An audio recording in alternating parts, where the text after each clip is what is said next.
Okay, we're live. I'm joined by Ross Byrd. Ross, is there any kind of introduction that you want to give to yourself? Any kind of context you want to offer? You and I spoke a year ago, and now we get the chance to talk again. No, I'm just thrilled to talk with you. This is great. Okay, so let me get the planets in alignment and we'll start. Whoa, cool. All right, time is on the clock. So it's today was actually kind of a momentous. I don't know how you say that word.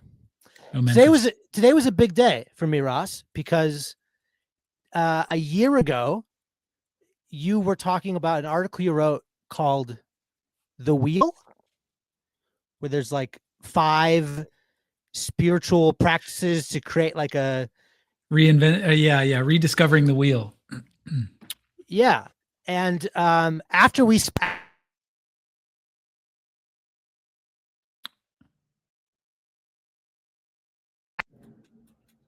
You're back. So I started like your Bible reading plan, and then I started like in the mornings, I would get on my knees and pray, and at night, I would try to make prayer the last thing I did. And then my fiance, now wife, we started going to church. The fasting one took a while, and I think you might have been like intentionally the least clear about fasting. True, that's true. Which I kind of feel like fasting is sort of like, I don't know, there's a lot of different rhythms that you could enter into, and there's a lot of different ways that you could fast. So incorporate some of that. And then this very morning, I met with the head rector at the Anglican parish that we attend now and gave him spiritual authority in my life. Wow. So I now have a spiritual director, and I would say for me, took me about 1 year to rediscover the wheel. That is really encouraging to me. Thank you for sharing that with me. That's really cool.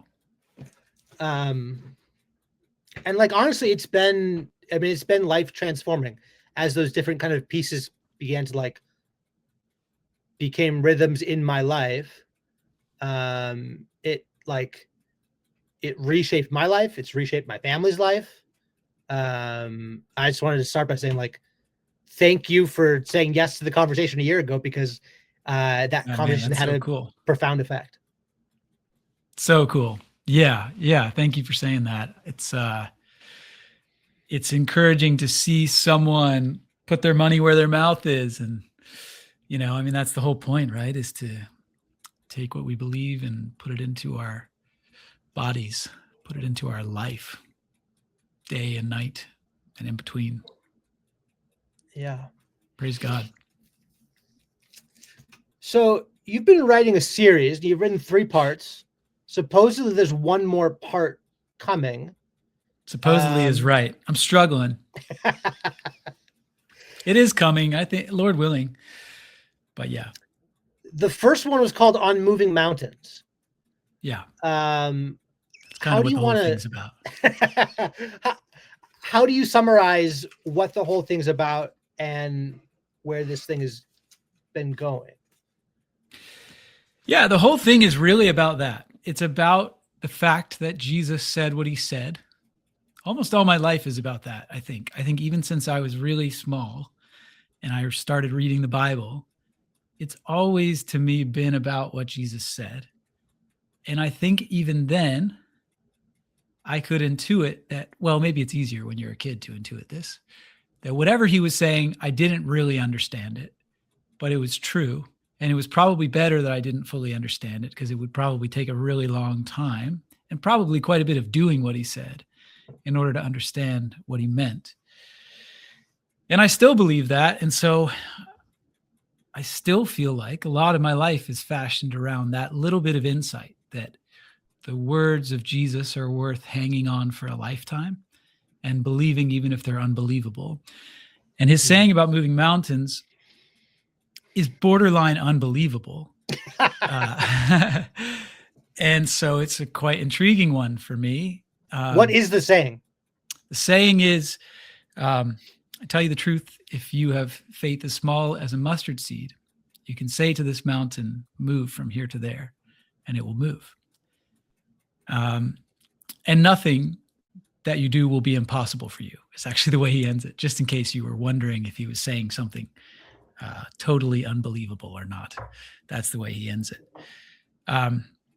Which is actually an interesting, that last phrase, nothing that you do will be impossible to you, is an exact replica, almost exact replica of what God says at Babel when he's about to destroy the whole situation. Once they've built the tower and he sees, oh my gosh, what they're doing, he says, nothing that they do will be impossible to them. And that's when he throws it all into chaos. So it's an interesting thing to echo, because obviously in the first context, this is a negative saying. It's a negative saying to say that nothing that you do will be impossible for you. And that's why God ruins their agenda. But when Jesus says it the second time, he says it as a promise. And I take that to be quite meaningful. And so the essay series is about, in a sense, you could say it's about the difference between those two meanings. I take the first meaning, the problem with Babel, to be that there is a way of making nothing impossible for you that you do not want. And that I call the way of power, or the way of cause and effect. And there is another secret way. I use secret because it's actually the language that Jesus uses about the kingdom. You know, that you should not do things that receive straightforward rewards. You should do things that earn a reward in secret, that your Father who sees in secret will reward you. So that's why, you don't pray in public. You don't fast so that other people can see you fast. You don't even let your left hand see what your right hand is doing. Why? Because then you will have received your reward in full, either from praise of men or praising yourself. But Jesus introduces this other economy, which is a secret economy, the economy of heaven, the economy of storing up treasure in heaven rather than treasure on earth. And that economy I take to be an economy of authority rather than one of power. And my synonym, my sort of explanation for authority, if power is cause and effect, then authority is call and response. This is what I think God has been doing the whole time. This is how I think he made the world. And I believe that he meant to share that poesis, that making ability with us. But his making ability is not what you might think. It's not power. Atheists will always say, if God is all powerful, then why doesn't he do X, Y, or Z? And part of the Christian answer to that is so mysterious that you can't even answer the atheist, because they would have no idea what you're talking about. But the answer, I'll say it now, is like, well, God isn't all powerful. That's not the way he works. He could be in some sense, depending on how you describe that, and that would be fine. But the further that you describe that, the farther away you get from who God actually is. He's just not interested in cause and effect to the same degree that he is in call and response. And so that's what the essay series is about, I believe. And Jesus is very clear in the saying about moving mountains, what Jesus means by it, which is not that we will move mountains, but that we will say to this mountain, move from here to there, and that it will move, which is, of course, a call and a response. So it is the introduction to the human race, or maybe reintroduction. Maybe earlier humans understood this much better. I suspect they probably did. But it is the reintroduction to the human race that you can talk to mountains, and that you were meant to, just as God spoke to the tohu vavohu and said, let there be light. We can do something like that in our own way, and it will respond if you are a voice that it can hear. But that if is a big if. And that's what the essay series is about. It's about whether or not we can become the kind of people who can talk to mountains again, and that they could respond. Yeah, it's a big essay series. This is why it's hard to finish. I'll tell you why I haven't finished it. It's because I had a whole bunch of things written for the fourth. That's why I said it would be 4 parts, because I knew how long it was, and I knew I had already written most of it. But after I had written part 1, I had to rethink part 2. And after I wrote part 2, I had to rethink part 3. And after all that rethinking, I was like, all right, well, now I have to conclude it. And the only way I could conclude it was to go back to the beginning and figure out what I had proposed to talk about in the first place. So then when I went back to the beginning, and my proposal was like, I'm going to tell you that I believe that we can move mountains. And I'm going to tell you how I believe we can do that. And then after 3 parts, I was like, well, I haven't done that yet. And I don't actually know that I can do what I proposed to do, though I'm really glad for what the Lord gave me in that. And I went somewhere with it. And I actually have an idea of how to talk about it. But the 3 parts are all sort of set up for talking about that very strange thing. And it's almost like I don't know if I have the guts to talk about the 4th part, or the ability to actually straightforwardly say what I think about whether or not mountains can be moved. And maybe it's because I don't believe it yet. Maybe I won't be able to write it till I can do it. But, I'm trying to write it without having moved a mountain yet. So here we are.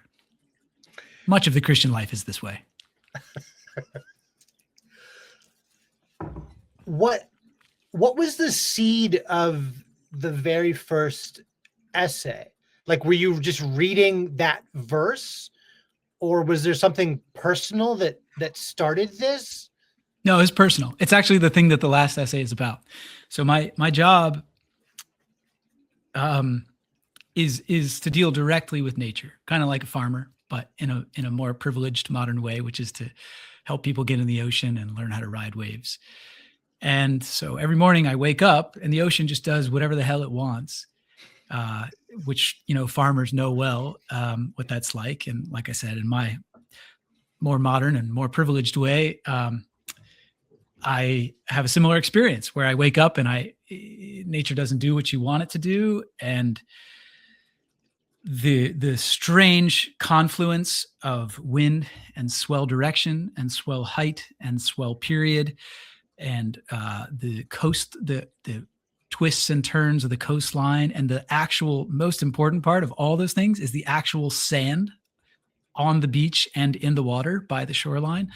They just do different things every day. And the combination of those things, like a symphony of musical notes or like a cacophony of musical notes, if it's doing what you don't want it to do, is so complex that you're always tempted to be a scientist about it, right? And to some degree you have to be. Like I have to read the buoys every day, and I have to know, hopefully even in advance, what all those ingredients are possibly going to do.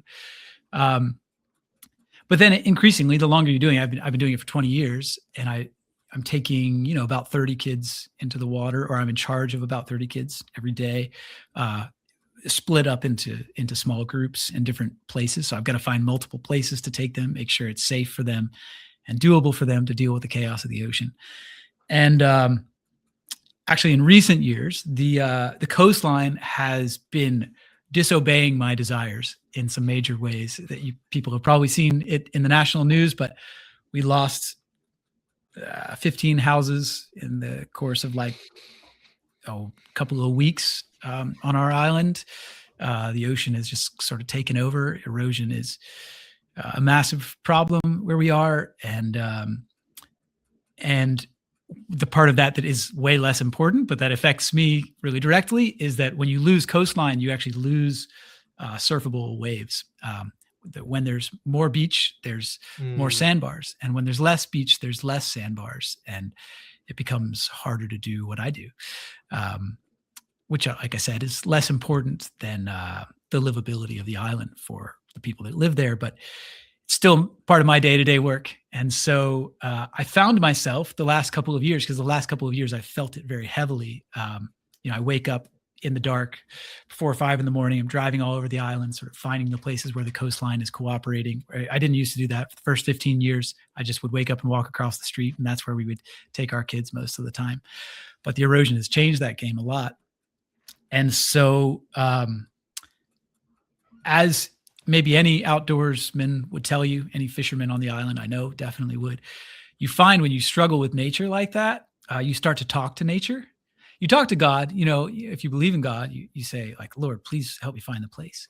But then, and it's usually when you're angry, you will literally say to the damn beach, like, why can't you effing do what I want you to do? Like, you actually talk to it, or to the ocean, or to the waves, or to the wind, to the incoming storm that wasn't supposed to come in that soon, and is now really inconvenient for my plans for the day. And so I noticed myself talking to these elements, to the sky and to the water and to the coastline, without even thinking about the fact that I was talking to them. And then I thought, that reminds me of something. And then I guess that's kind of like the impetus for thinking about what Jesus would say about that. And then I realized that Jesus actually talks about talking to these elements, that prayer is like weirder than you would think, because you would think that you would pray, God, move this mountain for me, or move this sand for me in my particular case, or this wind, or this storm, or this swell. But he introduces, as he often does, this whole other ingredient into the mix, which sounds a bit, animistic, let's say, a bit Pocahontas like, which is no, you talk straight to the element and you tell it what you want it to do, and that boggled my mind. And so, sorry for the long explanation, but that is the impetus. No, I mean, that's really cool, because I didn't know that. So like about a decade ago, if it had been the summer, I would have been working at a summer camp when I was in college, and I taught kids how to sail. So So I relate to that, with the wind and the waves, especially the sand, not so much. Didn't care about the sand. But yeah, you're talking about like cursing the elements, and I can just remember hitting a dead spot and the mast and everything just kind of sinking. Oh yeah. Being like, we need wind, because I got 20 minutes to get this boat full of 20 kids back. Otherwise, I've delayed the entire afternoon and everyone's going to be screaming at me. And the wind does what it pleases. It does not easily obey you. Yeah. Pretty early in the first part of your series, you talked about the difference between like striking and speaking.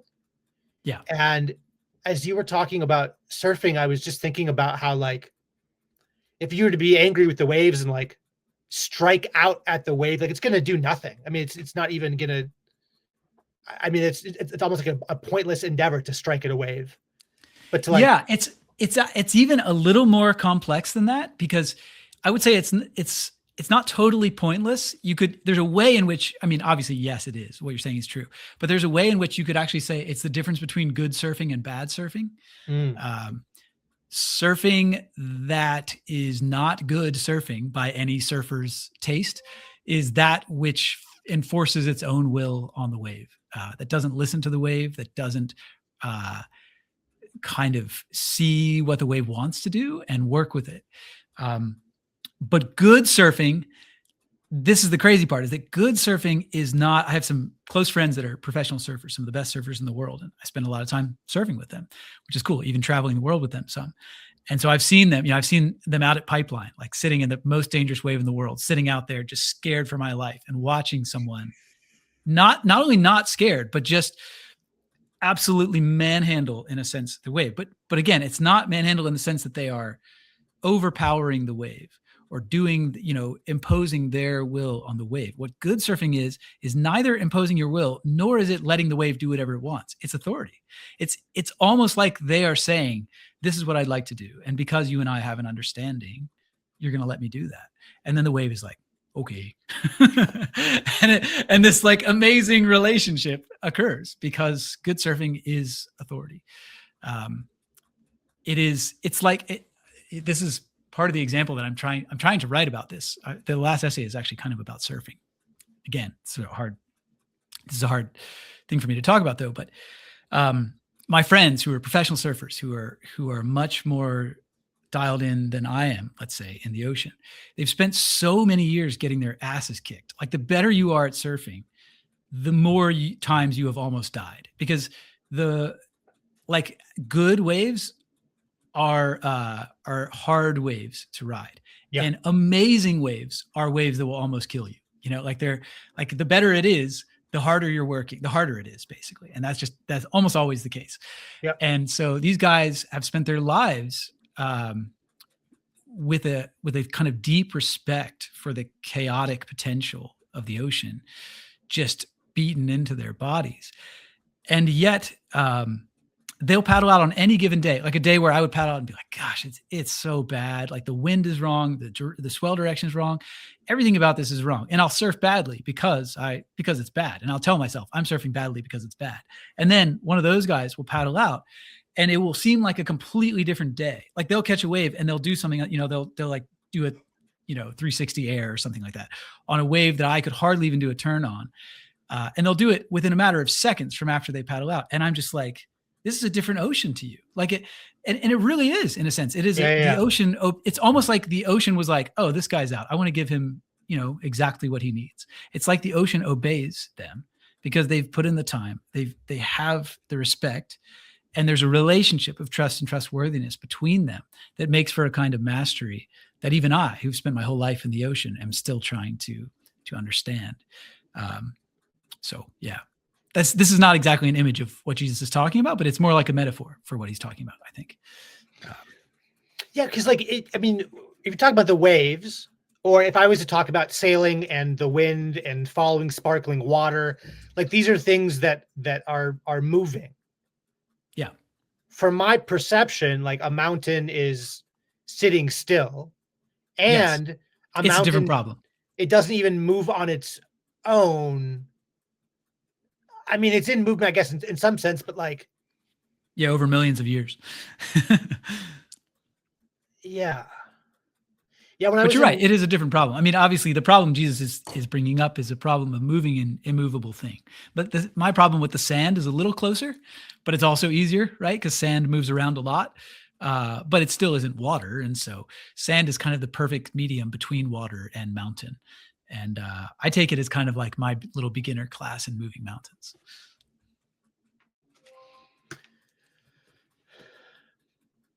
Okay, so I think it's an essay too, then you bring in trust and trustworthiness. And you talk about how, where's my little diagram?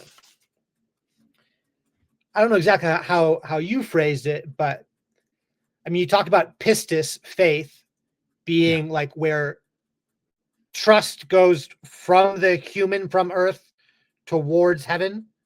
Yes. And then trustworthiness comes down, and where those two things intersect is where pistis exists, where pistis comes out of.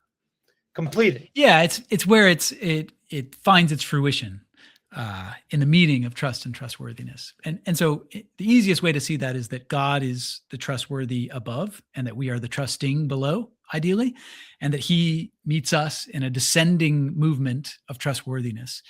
And so why is trustworthiness descending? Trustworthiness is descending because it's not static. Certainty would be static. If God were just certain, then he wouldn't need to move toward us. He'd just be like, well, I'm certain. So find me, and then you will be certain of me. But he doesn't say that. He doesn't do that. He doesn't operate according to a kind of certainty principle. He operates according to trustworthiness. He says, I will move towards you. I will show you and continue to show you that what I have said, I will do and am doing. And if you have eyes for me, which is another way of talking about trust, if you just look and you continue to look for long enough, which requires trust to continue to look, right? Like if I tell you, hey, I planted a seed in your backyard, it's going to grow into something. You can look, you can watch a thing grow. It just requires the trust to me that I did plant a seed and that seed can grow and will grow. If you don't trust me, then you cannot watch it grow because you will have already left and you will stop paying attention to it. And so that's the simplest version of it, is that God has this trustworthy movement towards us, and we are called to have an ascending trust towards him. And the meeting of those two things, in my understanding, is the fulfillment of pistis. But once you see that kind of simplest version of it, then you have to buy into, more fractal versions of it, which is that we have to also become the trustworthy one who descends to others, to all those who we are called to love. And that love, in a sense, is both trust and giving trust to God and giving trust to others, but also trustworthiness, that we become God to others at countless occasions and moments throughout our days and throughout our life. And so you can't just say that faith is trust. It's deeper than that. Faith really is trust and trustworthiness. Faith is faithfulness. And that's what you end up finding in the Bible, right? I use the example in that second essay of the parable of the talents, because oftentimes you'll hear preachers say, you'll hear them characterize faith as simply helpless dependence, which is a way of saying trust. And I think it's true, of course. I think it's true that faith is helpless dependence. But the problem with that is that this same adjective that's based on the word pistis is used to describe the faithful servants in the parable of the talents. And those servants are the ones that prove themselves trustworthy. There is actually a servant who is helpless in that situation and says, I just knew that I couldn't do anything.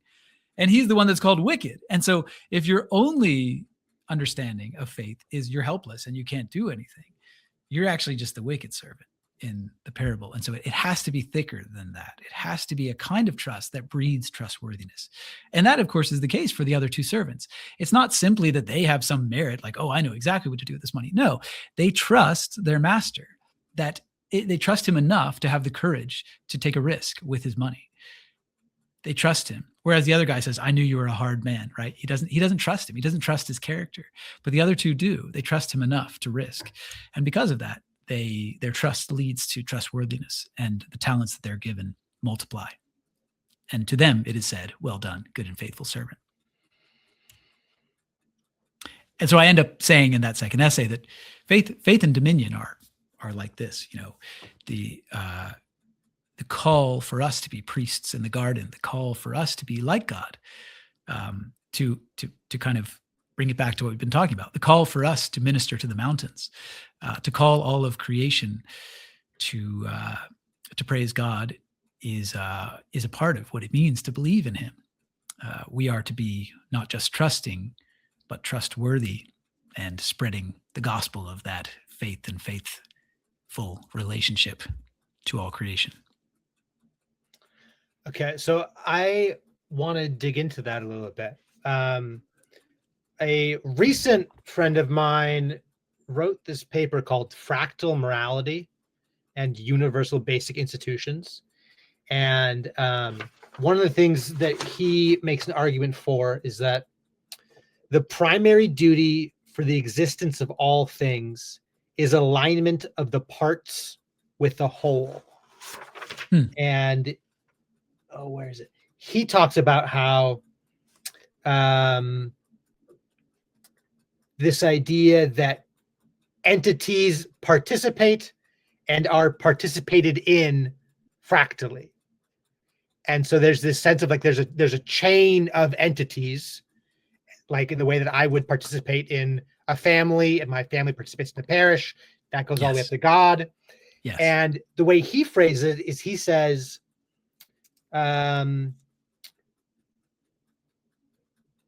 each entity maintains an inherited telos, a looking up, and a necessary stewardship, a looking down. Yeah, it's exactly how I understand it. And I was thinking about that with your trust and trustworthiness, and like to use the word stewardship, like, oh, I'm just be a steward of creation. Yes. That's like really easy language for me to understand of like, oh, you know what? There's litter. I should pick up litter. That makes sense. When I use the language that you're playing with, like, tell me if this is accurate. I should become trustworthy for the mountain. The mountain should be able to trust in me as I trust in Christ. What is that? I mean, I don't know exactly. If I did, then the mountain would move when I spoke to it. But Because of course, I can try to explain this to you, but the explanation won't carry the truth. The truth will only be carried in the relationship itself. But, well, what I believe is that, just like that paper was saying, is that everything exists in relationship, right? I call in my paper, I call it betweenness, that faith is about betweenness. And the reason I use that word is because that's what I understand love to be. I would say that faith and love are, let's say, almost two different perspectives on the same notion. If it is faith perfected, then it is love. And what I mean by that, this has to go a bit deeper, but is that I don't understand love. I've written about this. You might have read it, but I don't understand love to be a laser beam, something that just moves in a direction, but rather to be a circulatory system, that love itself actually exists in the give and take. It exists in the mutual exchange. And so this is why it's not enough. Probably you grew up in a similar way to how I did, at least with your bit of time in the church, when people say the gospel is that God loves you and he's given himself for you, and you need to know that you are loved. This is why there's something slightly incomplete about that, because it imagines that if there is a beam headed from God to me, and that I just sort of know the existence of that, or you could even go further and say I receive it epistemologically or ontologically or something like that, then the job has been done. And I would say that almost the whole Bible is committed to the fact that that is not true. There wouldn't even need to be a Bible if that were true, because then God's love would just save the world by him existing, because he is love. And so there is no problem to be solved if that is what love is like. Jesus puts the problem a different way, which he says that the light has come into the world, but the people loved the darkness rather than the light. And so there's a but. It doesn't matter that it doesn't matter that the beam has shined upon us. We do not recognize it and we do not love it. We would rather have the darkness. And so the project of salvation is a project of persuasion, but it's not persuasion to believe a different thing. It's persuasion to join the circulatory system, to actually love in response to love. And so you could even define love as the persuasion that would make you love in response to love, which is sort of meta. But I would say that if you can get that kind of circulatory system, then you can see that faith and trust and really all relational reality is like that. Without the give and take, there are no chemical bonds. Even there without a kind of mutual bondedness. It's like, even you can see how even at the level of chemistry, it isn't cause and effect. That's the crazy thing. It's like a mutual commitment. There's a call and response to almost everything. It's the way that these things exist. And we're finding this, more on a biological level to be true, right? That I was talking to Jordan Hall about this the other day, but that we've mapped the human genome thinking that it would just be, we would just be made of building blocks, and you just switch out, you find the problematic building block and then you switch it out with one that is not problematic. But it turns out that like mapping the whole dang genome didn't help us that much, because we're not made of building blocks. We're made of relationships. And when something is broken in that relationship, something else wants to fix it. And it might, wanting to fix it isn't enough to fix it. It might fix it in the wrong way, but then you can't just replace the thing that's broken, because it's not building blocks that are broken. It's relationships that are broken. So even the human body is much more complex to heal, because you have to heal relationships, not just pieces. I don't know if this is going off track or if it's clarifying what you're talking about, but this is what I would say about mountains, is that you can't, of course you can move it. Like Elon Musk could probably move a mountain if he wanted to, right? Like I'm pretty sure with his Boring Company or whatever, if you dared him, he could find a way to move a mountain, which would be in the Babel sense of nothing is impossible to them. Yeah. That's the way of power, the way of cause and effect. And it is quite powerful. But if we want to be the people for whom nothing is impossible for us, in the promise way, not the curse way, the blessing way, not the curse way, then we will have to find a relationship with the mountain again, because there is no moving outside of that mutuality. Okay, I want to bring in one more thing from the outside to this conversation. Because I recently started Martin Shaw's recent book, Liturgies of the Wild. So good. I'm like halfway through it. Okay, I'm in chapter 2. It's obviously like, well, maybe it's not obvious to you, but it's just so speaking my language, or maybe I'm speaking his language accidentally and I didn't even know that I was, but it's like, it's so encouraging for me to read because he's just singing to me. So go on. Yes. Well, he starts the book talking about like speaking to a cloud. Yeah, exactly. That's like one of his first images. And he like puts in parentheses like, and by the way, it worked. Uh-huh. Yeah. And of course, speaking to clouds is easier than mountains. Clouds are already moving. It's like similar to the ocean. But anyway. Well, so the thing that's the front of mind about that is, what does locality have to play in this? Because I'm thinking about how like I'm really comfortable in marshes and forests. And I remember the first time I ever went hiking in the desert, and every single noise made me jump. I was convinced there was a scorpion under every rock. And I was like, I don't speak the language of the desert, but you put me in a forest at midnight, which is much more alive than a desert. but I know that language. Yeah, exactly. I know it. I know what that noise is. I know, like, I guess now we're talking about speaking with, with creation. But if we think about being a steward, being trustworthy, like when I think about being trustworthy, there is a sense of relationship, and that comes out of like being around one another.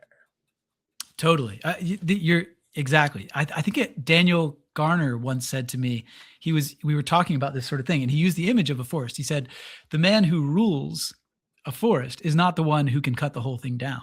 It's the one who can go and sleep in it with all its creatures, with all its life, and not fear. That's the one who rules the forest, the one who leaves it be, in a sense, but still knows that he has more agency even than the forest. Even in his one little pinky, he has a kind of dominion that the forest doesn't have, and a possible dominion over the forest if he would be faithful to it and to God, ultimately to God.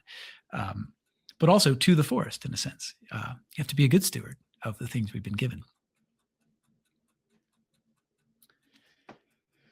So, So locality matters, right? Familiarity matters, because you can't have authority over something you don't know. Yeah.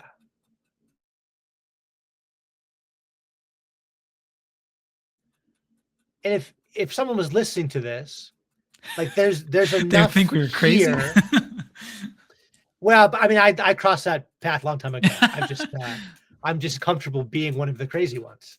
And strangely enough, I feel like there's more and more of us, and there's more of us in, and maybe I've just stepped into the conversation, but like you're mentioning people that I'm having conversations off to the side with, and there's this little group of people that are having very similar thoughts, but we're all coming at different angles.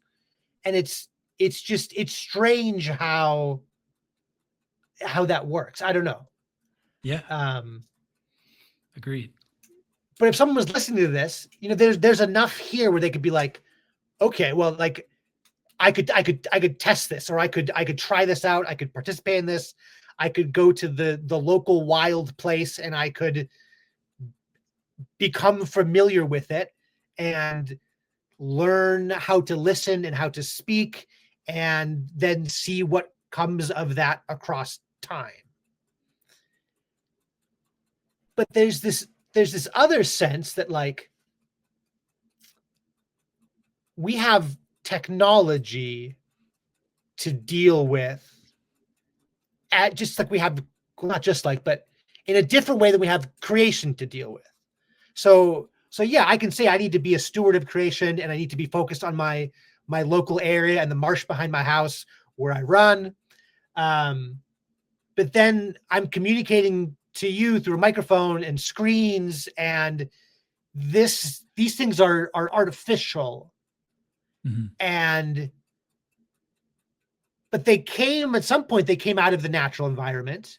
So what does it mean to be a steward to the things that are more artificial than creation in its rawest form? Yeah, great question. I don't think I totally know. I've been trying to write about this too most recently because I've been asking myself, it's almost like asking what would have been the right way to build Babel? Because it's not as though building is wrong. Even Jesus has a saying about this. He says, if you're going to build a tower, you should count the cost. And it's interesting that he uses the image of a tower. He doesn't even say a house. I remembered it to a friend recently, and I said house. And then I went back and I looked at it. I was like, oh, no, he says tower.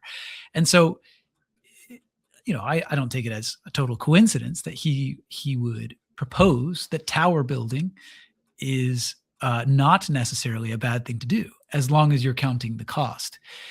And so, I mean, you can take that in a lot of ways right there. First off, if we're going to be party to tower building, we should count the cost. We should count the cost of what we're building, but also of what is being built, right? Because no one person builds the Tower of Babel. You might just be some random person who's kind of using it and climbing it and doesn't have very much to do with it, but you're still a part of building the Tower of Babel, even if you are not one of its architects or even one of its bricklayers. And so we know this, especially right in the AI age, like when you are using it, you are building it. So we should count the cost. But then that made me ask a separate question, which is, if there is such a thing as building towers that are worth building, and we are counting the cost, what do those kinds of towers look like? Like what technologies should we be interested in? Mm-hmm. And I'll use like a really dumb example, but I think it's a really useful example. In my opinion, we should be most interested in the technologies that most help to forge a relationship with the things that God has given us, and for that relationship to be a sustainable, mutual, priestly relationship where our faithful dominion is made more possible by the technology rather than less. Where, in other words, that optimizes for call and response with our surroundings rather than cause and effect. And so the dumb example that I would use is a surfboard. A surfboard is actually a super cool technology because it is simply built to extend and optimize your relationship with the ocean. It, like I said before, you're using it poorly if you're using it to overpower the ocean. But if you, ironically, use it well, you will get overpowered by the ocean in the short term. It does not promise you some, mastery in the fake sense of mastery where you just get to rule over you get to cancel all its effects and you just get to stand there and say, ha, ocean, I have ruled you. No surfer has ever thought that in the history of the world, unless, they died in the process and just, drowned in the process. Neptune just like takes them down. But most surfers know. Like an AI programmed wave pool that is designed to you get to just perfectly master it because it's all pre-programmed in advance. They actually just built a wave pool in my town. It's a few minutes, seriously. So, I mean, this is all very live thinking for me. And it's a really big deal. It's like the most famous wave pool in the country right now. They just built it down the street from me. And so, a lot of people ask me, of course, because of my confluence between those two things in my town, people knowing the kind of person I am, they're like, what do you think of this? So I have not answered super readily because I don't want to offend anyone and because it's complicated. But yeah, I think if you take that image of a surfboard, you can go somewhere with it and you can say, I think there are beautiful technologies that actually give us more ability to have authority over nature. That is a call and response kind of authority, and give us more appreciation for what God has made without canceling its effects. That we end up in this kind of marriage to it, where even marriage is kind of like this, actually. In fact, marriage to a woman from a man's perspective is exactly like this, where you give yourself to someone who, in a sense, is terrifying and might kill you. And in my case, maybe like might literally kill you in a similar way to the ocean. But as the time goes on, we're recording this, right? As time goes on, you actually find a kind of beautiful mutuality. And even that beautiful mutuality can lead to a kind of authority in the relationship, where at first it seemed almost the reverse. Like you could be nothing functionally except for the servant and almost the slave. But then you end up finding that if you want to be great, you must become the slave of all. And that there is this cool reversal, which I think also happens in surfing and in most things that are directly related to nature, without interrupting nature's effects by your own stupid cause and effect technologies. And so this applies to human relationships. And so anyway, that has, in my mind, that has been my kind of like, let's build those technologies. Like, let's build surfboard shaped technology. We really could do that. Like, imagine if we just tweaked our, engineering obsessed minds a little bit to think, what would optimize and sustain my relationship with this cosmos? Let's make those things. We could do that. And of course, you could ask it in a different way. You could say, what could optimize, how should I use things? Not just how should I make things, but how should I use the things that I have only for those purposes? Not to declare war against nature, which so many of our technologies do. Yeah. But make our relationship with her healthy again. And then I really think that type of technology might allow you to just say things and then they would happen. It actually would make us the masters of this cosmos. But of course, it wouldn't be the technologies that would do that. Those would just be supplemental. It would be the relationship of trust and trustworthiness that did it. But I think that technologies could be a helpful part of that. So that's my way of not being anti-tech. Yeah, because yes. Okay, we're on the same page. Okay, let me ask you this. Thinking about the surfboard, I want to come back to that surfboard, but I want to talk about horses first for a second. Because it's a good one. If you put a harness on a horse, that harness, one, it allows you to harness just its natural energy and to partner with it specifically.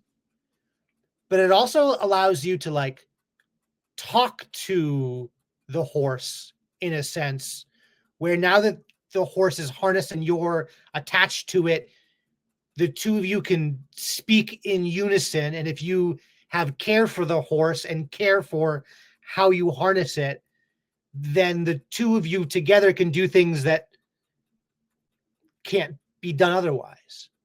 Exactly.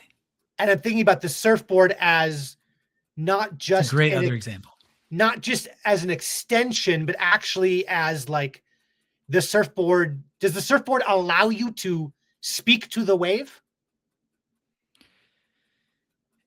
Yes, in the indirect sense, which is that it allows you a relationship with the wave that is something other than dying. Because it allows you to go out. So think about, you've probably seen, videos of Nazaré, that place in Portugal where people stand on the wall and they watch 100-foot waves break. Like it's the largest waves in the world. Think about people 1,000 years ago or 3,000 years ago, where that place probably still existed in a similar fashion. The coastline, the underwater bathymetry was similar. We still had storms like we have storms now, probably to some degree. People watched 100-foot waves. They just, they were watching them like, I need to get as far away from this as possible because no human can coexist with that thing. And now people ride those waves. Granted, they're still doing it by jet ski assist, but I would say even that, like guys used jet ski assists starting back in the 90s to tow themselves into waves at Jaws, which was at that time, that was the largest wave in the world that humans could ride. And they were saying at that time, this wave is unpaddleable. It can only be towed into. And we figured out that we can tow into it. And now we can do something that humans have never done before. But the crazy thing is that now guys are paddling into it. Like in the last 5 years, guys have basically kicked the jet skis out and they're like, you're not welcome here anymore. Like we appreciate what you did in the last generation to like bring us to the place we are now, but like jet skis are no longer welcome. We are paddling this wave. And they really are doing it. They're paddling waves that 20 years ago, they thought humans would never paddle into. And so what the technology does is it allows you a deeper relationship with the impossible. But then the thing that you are doing that is impossible is not overpowering nature. It's not the sorcerer's impossibility. It's not the Babel impossibility. Again, I'm using surfing as a metaphor. It's not like I think this is some deeply Christian insight in itself, but it's a beautiful metaphor, which is that it's allowing a relationship with the wave that you simply could never have had if we hadn't been inventive about that relationship. Well, and I'm also thinking about, like, I don't know, does Jesus ever speak to creation from afar, or is he always in the middle of it as he's like how effective is authority from far away, or does authority require being in the thick of it? I don't know.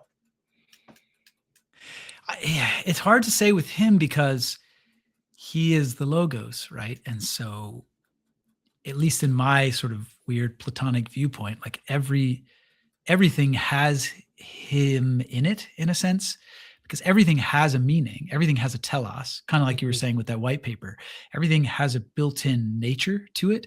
And that nature isn't just the sort of list of ingredients that make it what it is. It's a purpose. Everything has a purpose. And if everything has a purpose, then I don't know, in Christian language, everything has Jesus.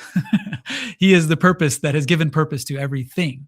And so when he speaks to the storm and tells it to be still, he is speaking quite intimately with something that shares his nature, in a sense, because he gave it that nature in the first place.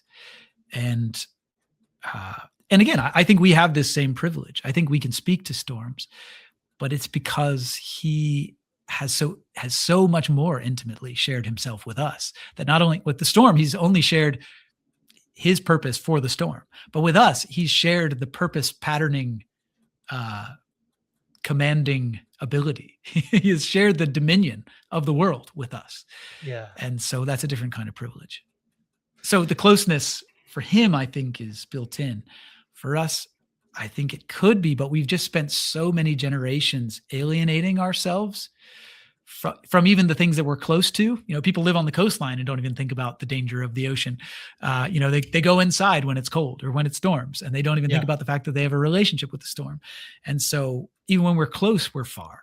And this is why I think it's a very hard thing to talk about moving mountains. I mean, we can't even move our own like bodies sometimes because we're alienated from our literal bodies. So, but yes, I think closeness is absolutely necessary for a relationship. Oh, do I go to idolatry or back to Babel? Okay, so I thought it was really interesting you connected the impossibility thing backwards to Babel. And in my head, whenever I think about Babel, I it's been too long since I've looked at this. It's probably been a decade, but I know that there is some deeply patterning language between Babel and Pentecost. Yeah. And I'm thinking about how Babel was this attempt to, well, I don't know. I mean, in some sense, like at creation, heaven and earth are married, and humans kind of come out of this marriage ceremony. Yeah. And then there's this great rift that occurs, and somewhere deep in us, we know that we have to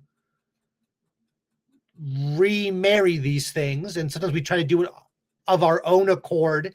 And like, to me, it's pretty incredible that humans are capable of doing things like Babel, which seems like, honestly, a fairly good attempt at a remarriage. Heck yeah. I mean, not it's just by the wrong means. Yeah. Yeah. And then today we have the Holy Spirit with us, which seems to me, I don't know. Did you write about the Holy Spirit specifically at all in any of the three? Only briefly. It's funny, actually. The working title for the last essay right now is "The Gift of Tongues." So it's directly related to Pentecost. Okay, I'm getting there.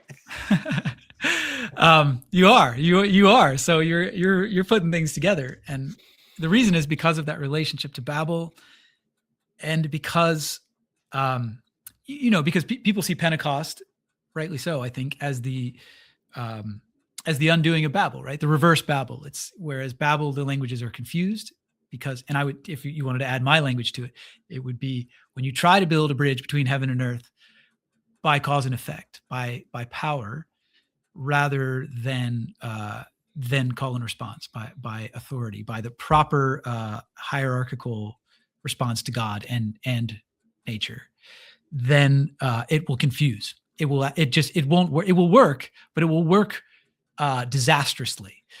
Sort of like you could imagine in the garden, if people had been left, if Adam and Eve had been left in the garden, they could have eaten of the tree of life and it would have worked, and they would have inherited eternal life disastrously, because it would have been, the whole project, taking the fruit itself, would have been an act of power, of taking something, rather than an act of relationship, rather than having it properly, having its proper patient trust and trustworthiness type of relationship. And so, of course, God says, no, I will keep this disaster from happening. It seems like he's being so mean, he's punishing them, but he's saving them from the deeper disaster that looms once you are trying to marry heaven and earth yourself, which, by the way, this is what Leviticus is all about. It's all about, make sure you don't improperly marry heaven and earth.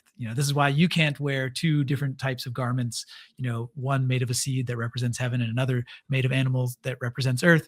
But the priest can, because the priest is properly marrying heaven and earth, but you are not. And so much of Leviticus is saving you from death by holiness, from waltzing into the temple as Aaron's sons do, because they are improperly marrying heaven. And by the way, you can draw up your whole sexual ethic according to the same norms, which is basically, we are a marriage of heaven and earth.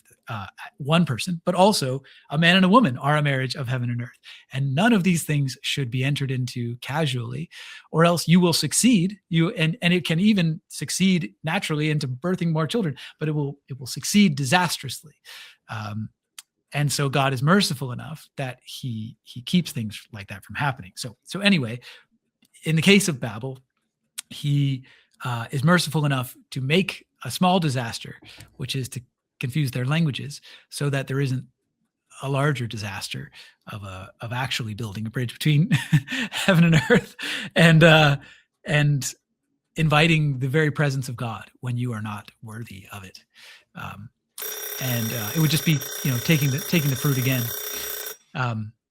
So can I finish this thought, or how much do we need to obey our timer? No. Finish your thought, and I have one more question on this stuff, and then I want to talk a little bit about parish. Okay, so sorry, the end. I'm being too long-winded here, but the end of that thought is the gift of tongues, which is that in Pentecost you get a reversal of this, where we now have been given by Christ and through Christ and with Christ, not just by him in the sense that he did it for us, but through and with him in the sense that he did it with us. He did not only take up his cross, but said to us, take up your cross, et cetera, et cetera. Through a participatory relationship with him, a new road has been made to bridge heaven and earth. And thus the fire comes down, the fire that would have destroyed us in a death by holiness comes down in the shape of these tongues, in a sense. And then people are actually given tongues, meaning languages, and then they speak them, and then other people are hearing them, and they're understandable languages to them. And all of a sudden, the world, rather than falling apart like it does in Babel, is being put together. Oh, that's my language. You're speaking my language. I understand what you're saying. The world is being put together. The world is being integrated in the way that it ought to be, through fire, which is a crazy thing, because usually you think of fire as scary, bad, disintegrating. But it is being integrated through the fire of these tongues. And so maybe you can see, I'll just hint at it here and not go on, but you can see how, at least for the course of my argument, that, call and response it's a tongue, it's a language. It's being given the language of God himself, the let there be light kind of language, except we're given it. And we are able to put the world together by speaking, rather than forcing, rather than, building brick upon brick, or however you want to put it. We are given the gift of tongues, and when we speak, things happen. Well, I mean, and I feel like that's what the St. Paul is after with the new creation language. Yeah, is to be the kind of people that are creating anew through call and response. And it's so crazy. Like even after Christ has died and Christ has been raised, he's conquered death. Paul still says all creation groans for what? For the sons of God to be revealed. That's amazing.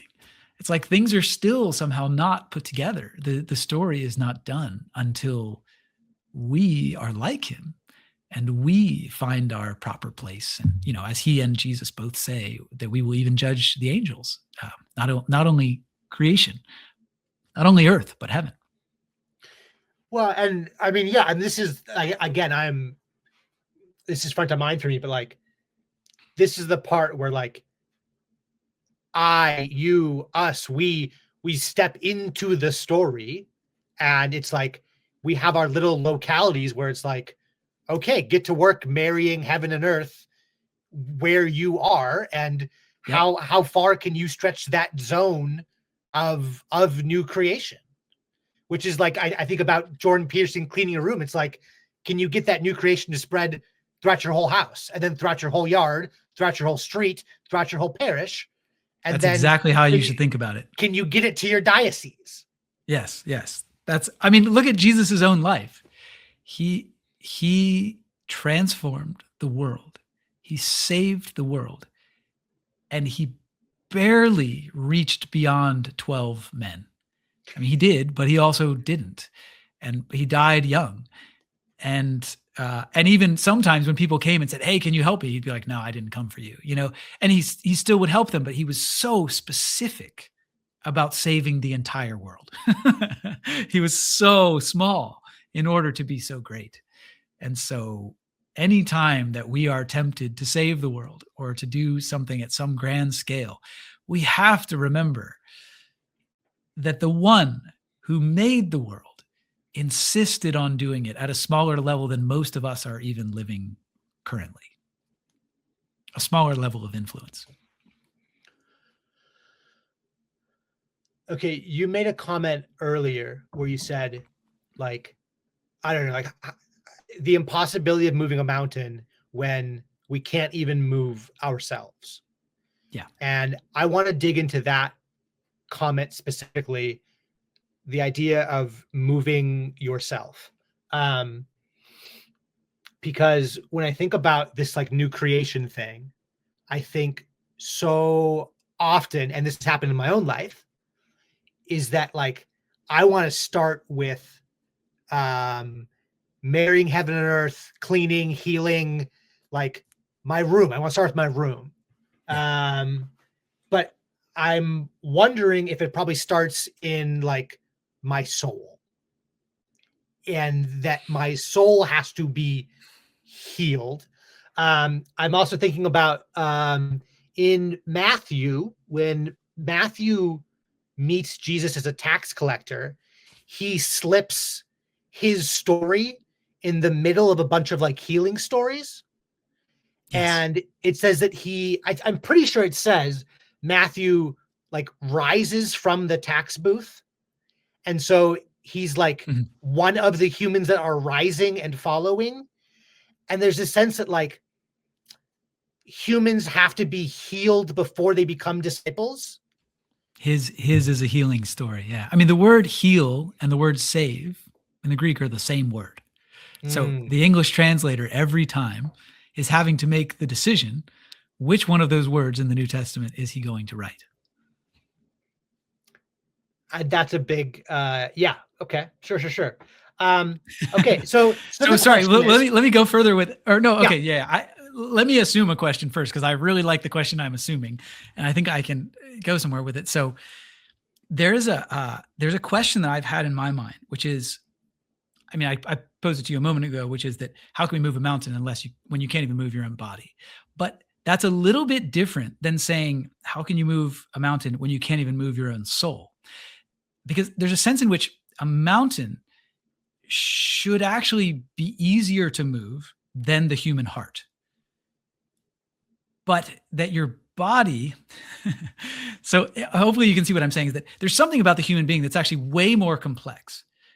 It's way more impressive for Jesus to move a human heart than for Jesus to stop a storm.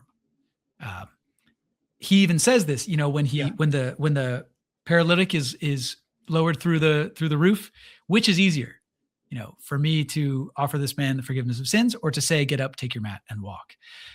He's getting at the difference between speaking to a body and speaking to a soul, if that makes sense. And so it seems, I'm assuming that part of what he means is that it's actually quite easy for him to speak to someone else's body. And I assume also from that to some degree we should speak to our own bodies, but that it will be quite costly for him to make a change in someone else's soul. In fact, it will cost him everything. And it will cost us everything, I think, to continue his work in ourselves and in others. And so there's a kind of ordo amoris to this. There's a kind of way that you could order your life, I think, which is that we actually must beat our bodies into submission. This is when Jesus is talking about, gouge out your eye, cut off your hand, that sort of thing. There's a sense in which you have no excuse for the sins of the flesh, as Paul calls them, because they're the like stupidest, closest thing to you that exists. It's like, get control of it, man. Like, if you can't control this, you can't control anything. And it's no small thing. I don't mean to say that like even that is easy to do, but that's kind of what I mean when I'm saying, how can I even think about moving a mountain if I can't even, control my own body?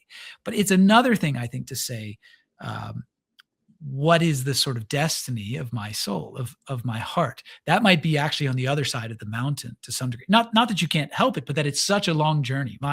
Our perfection, our ruling angels is a longer journey maybe than that of the telos of the mountains. And so I say that because there's a tendency sometimes when people, let's say, fall into sin.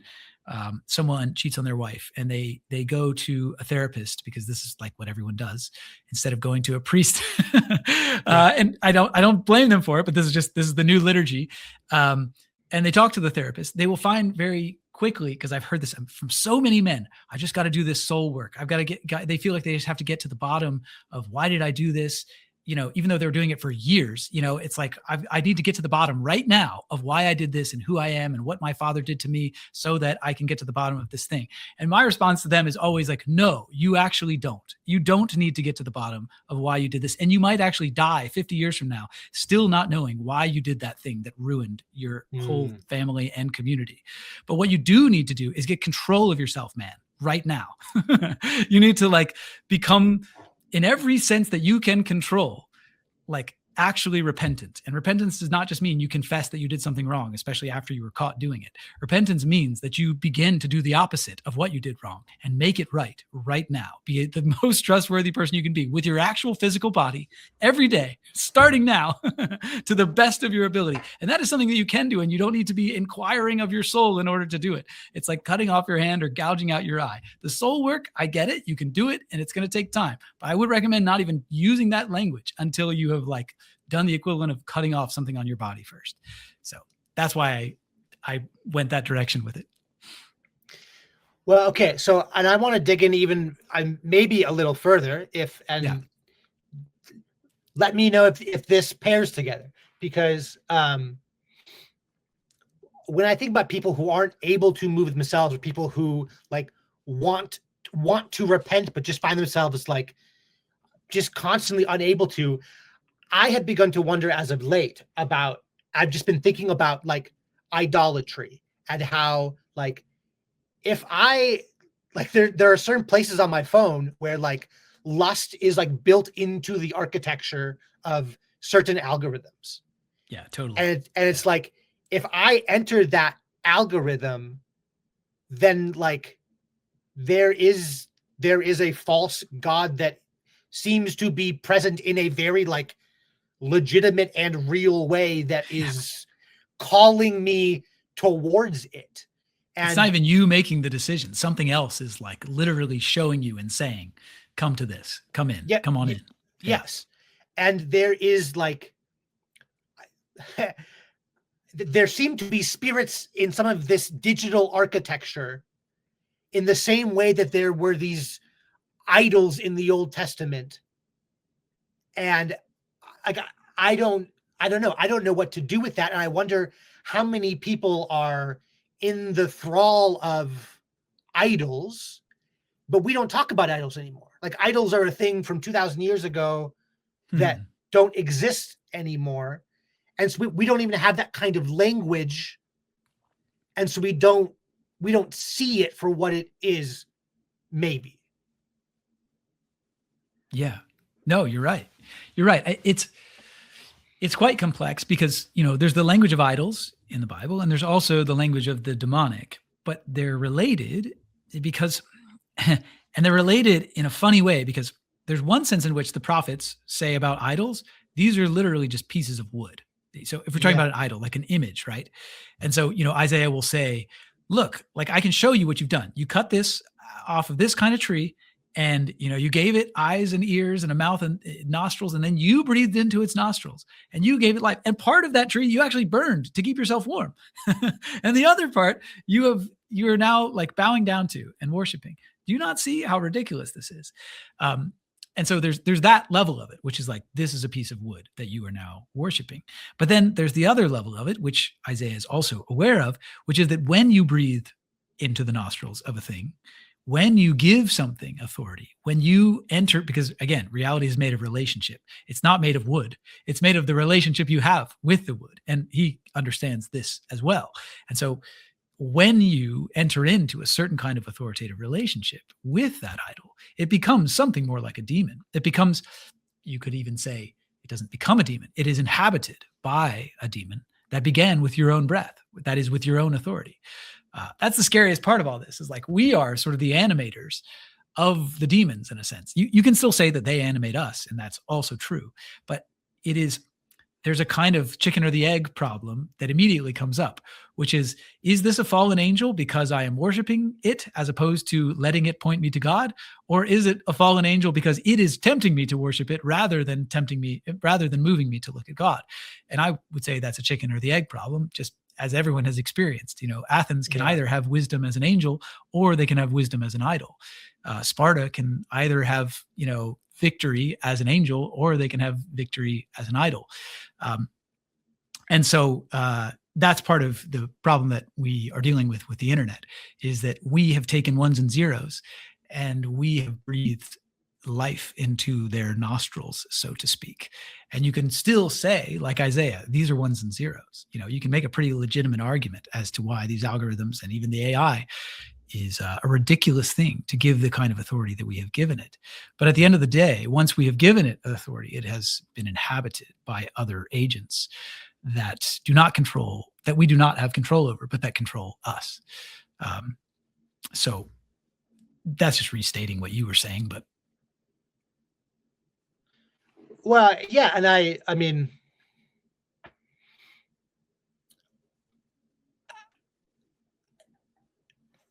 we were meant to master those masters. That's maybe the ingredient that I'd like to add is Christians do not fear demons. I mean, they fear them as children to the extent that we are still children and we don't know what they are or how they are. They are monsters to us, and we should fear them in a sense. But we have been given authority by Jesus over the cosmos, and that includes and definitely means those demonic forces that would speak, a false word to us, and so we have to remember that too, in what we build and how we treat the things that have been built.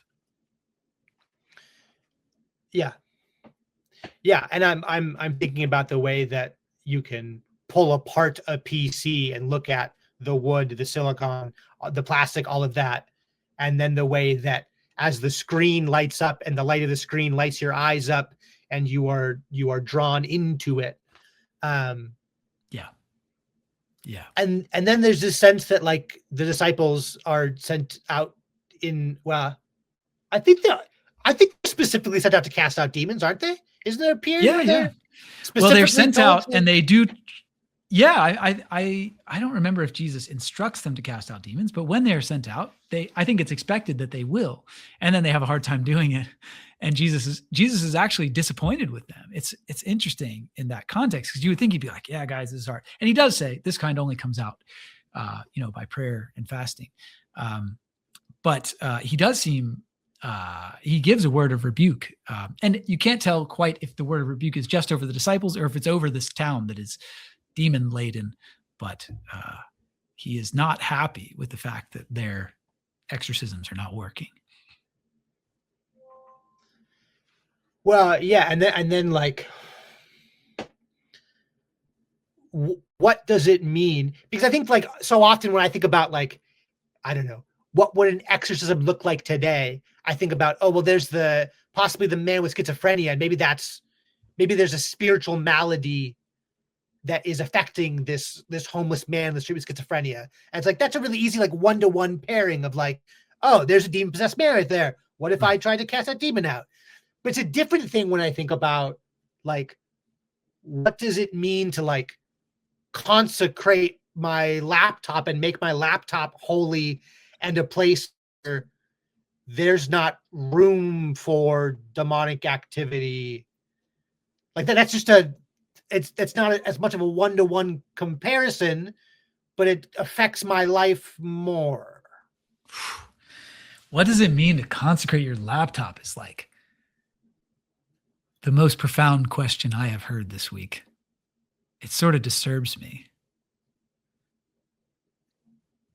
because of how much I have not consecrated my laptop. It just seems like so consecrated means to make something holy. So it doesn't necessarily mean to make something good. It's like it's not the opposite of bad. It's the opposite of common. So I would say like my laptop is like the most common thing in my life. It's like I wake up and I work on it all day long, and I do like, I like will watch a surfing video or like type emails to my customers or do my accounting or, write an essay. There's just all these common practices that happen on this thing. It is not consecrated. But it could be. It could be even in the sense of you think of how clothes were. Well, I mean, again, not everything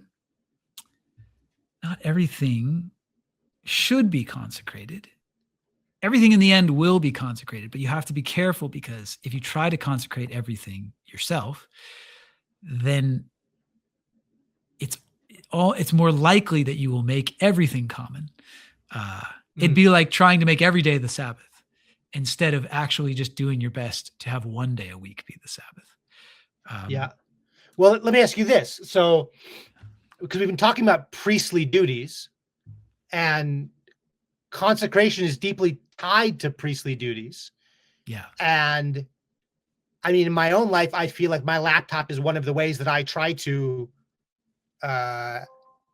push the marriage of heaven and earth forward through the writing and the video stuff.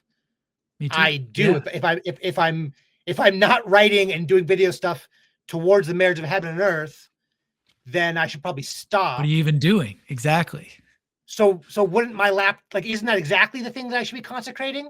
Because it's exactly the thing that it's exactly the tool I'm wielding towards the marriage of heaven and earth. Yeah. I think what you could say is that you could consecrate it as a common thing, rather than, in other words, it's similar to what we do in hymns that we sing. There's a prayer that I say with my family a lot in the morning prayer in the Book of Common Prayer. Have you started using a Book of Common Prayer yet? I know you're Anglican now. Oh, I'm frozen, but I'm holding one up right now. Yeah. Oh, you're holding one up. Oh, I just couldn't see you because you're frozen. Nice. So in morning prayer, there's a prayer called the Song of Creation, and it's my kid's favorite one to do. We just do morning prayer every weekday morning, and in the Song of Creation, you are calling. I mean, the psalmists do this, and so it comes from the Psalms. But you're calling storms and whales and you're calling all these different things to praise God. And so that is a form of consecration. It doesn't mean that whales are now holy, but it means that you have taken the common whale or the common snowstorm, and you have said, as a priest over creation, as a common whale or a common snowstorm, praise God. That's a good prayer to pray. And I would think that is the kind of prayer we should pray over our laptops as well. And maybe especially, like you said, over our laptops, because they are much more a part of our lives than whales and snowstorms. Depending on what part of the country you're in right now. But yeah, I think that's the way I would see it, is that we should consecrate it in that sense, not that we would assume now that it is some holy thing. but that we have set it apart for good work, for the work of praising God as priests in creation. Okay, so I have one question from a slightly different angle, and then I have a wrap-up question. Nice.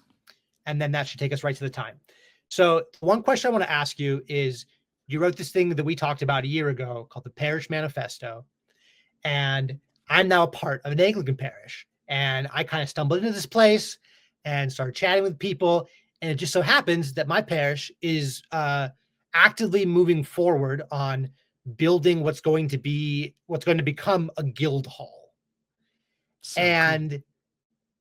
I don't remember the guild. Like, I don't think there was a guild hall portion of the parish manifesto. And I'm wondering if you have any thoughts about guilds and guild halls, because to me, the guild thing was this bridge between like your parish manifesto and then Jordan Hall, who I haven't met or spoken to, but like his Bitcoin monastery thing. Yeah. Like this guild hall as a place where the people of the parish could be employed. And like, if you get employed at a guild hall, now what's the phrase? The household is the seat of the economy. Like, Yeah, that exactly. becomes practical and feasible for anyone that wants to come into the parish, as long as the people of the parish can stay creative and like spin up legitimate, profitable businesses. Super cool. I have not. I mean, the fourth part of my parish manifesto, if it's kind of, you see that 4 parts would be parish, steeple, priest, and the fourth one is people. And the people is where I talk about the possibility of rejiggering the economy according to love of neighbor, as opposed to the sort of currencies that we are currently using. And so that would definitely it would directly relate to skills of production, like guilds. And I have talked to Jordan Hall a bit about that. You're right, that he has been thinking about this very thing for his community as well.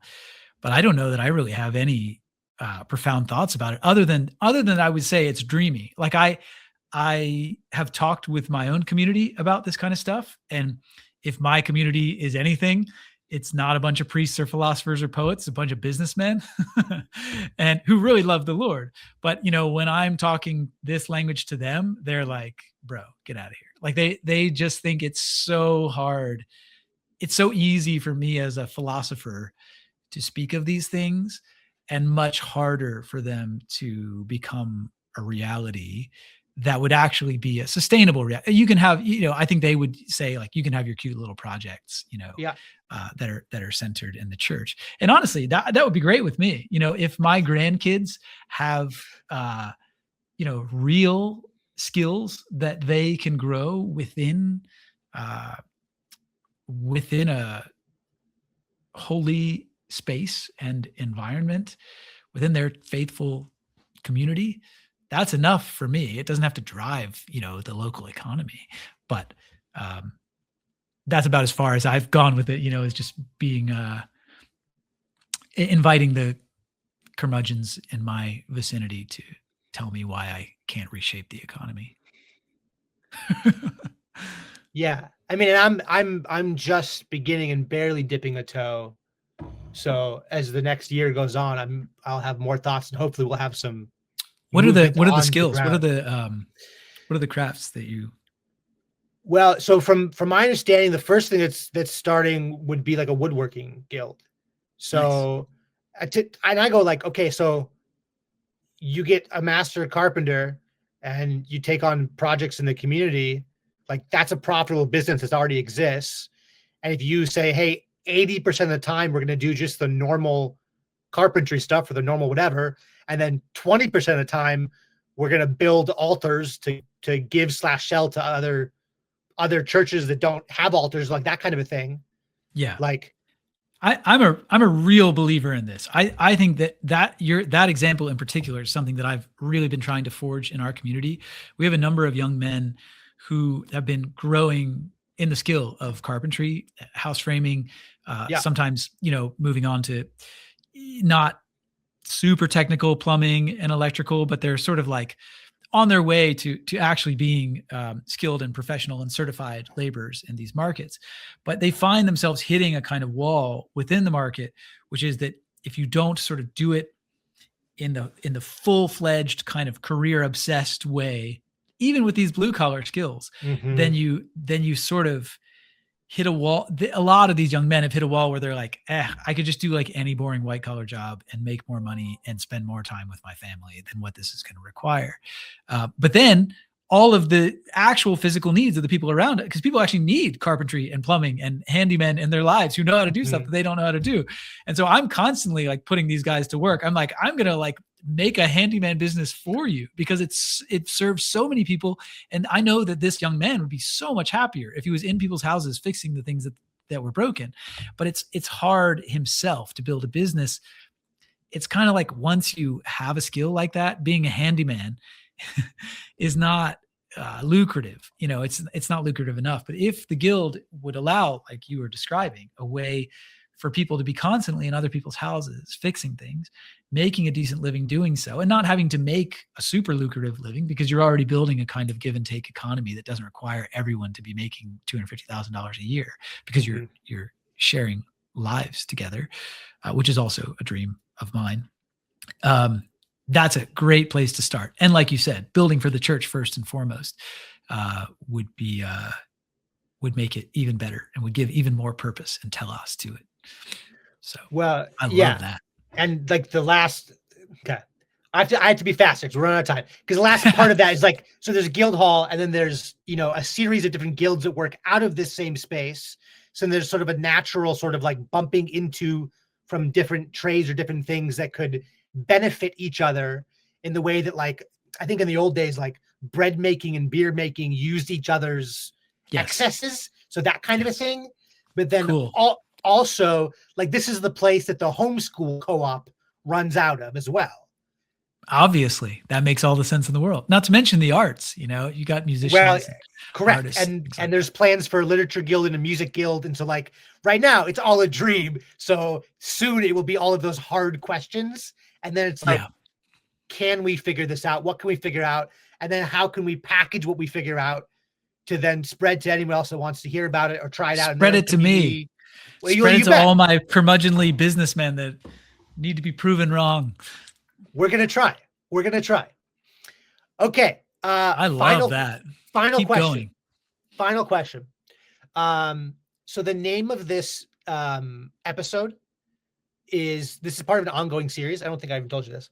I've been having conversations loosely centered around technology, and they've all been called, this will be called Ross and the Quest for the Holy Techne. Nice. So the final question for you is, in our time here tonight, did we find anything holy? When you say holy techne, what do you mean? Well, when I say techne, I mean a very old word for technology that to some degree encompasses our modern tools, but also encompasses like an older way of crafting that we probably wouldn't think of technology anymore. So broader and wider than just digital, but analog crafting. I mean, you could even say like crafting a life. I mean, all of that I think is techne. And then when I say holy, I mean, like, to the best of my understanding in the Hebrew, it's like holy is set apart for the purposes of God. Yes.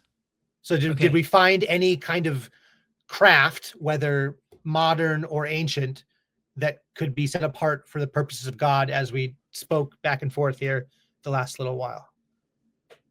Yes. I mean, you are such a good interlocutor. You're such a good question asker. I would say that tonight your craft has been bringing out artistically and thoughtfully, artistically, right? That's Techne. It's been bringing out in me, because I mean, I'm the only other person here, but it's been bringing out in me praise for God. I felt like this whole conversation has lifted me into more admiration for God. I think I'm answering very simply, but yeah, I think it's one of the best conversations I've had in a while. So, and you know, I did most of the talking, so I guess that's not the greatest thing to feel on my end. But you invited me to think about things that I've thought about for a long time from a new angle, and to see more of God in it.